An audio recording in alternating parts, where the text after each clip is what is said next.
So we're continuing to talk about self-mastery, and kind of the first step or one of the foundations of growing in self-mastery, and that is self-knowledge. Now, Father Maturin, he speaks about the danger of being satisfied with a partial self-knowledge. And he gives some examples. He says, there are some people who have strengths that really shine, that make them shine.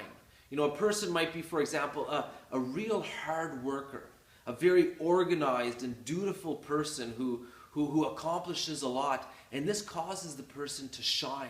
People admire that. And if this person were to focus only on his strengths and ignore his weaknesses, that could get him into a lot of trouble. You've heard the expression, only a fool doesn't want to know his weaknesses. You see, a person can again have very obvious strengths and focus on them while his weaknesses are eating away at the very foundation of his being and could eventually lead to his ruin.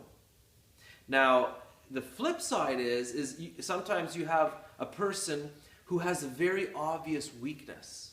A person, for example, might struggle with overeating, and it's obvious to everyone.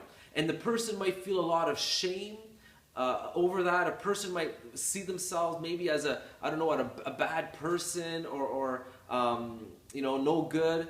And a person might really focus on that weakness. And so much so that they don't realize that, below the surface, there's a tremendous amount of virtue.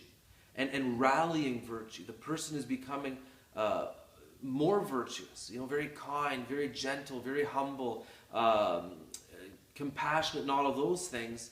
And in that case too, it's not good for the person to be overly focused on his weaknesses. It's good to have a fuller view of your whole kind of interior moral life.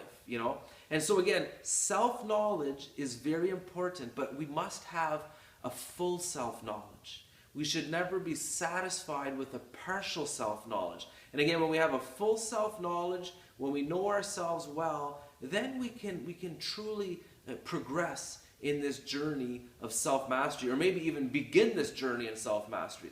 Again, self-mastery requires a reality check, a sense of the reality of who you are. So let's pray for that grace today.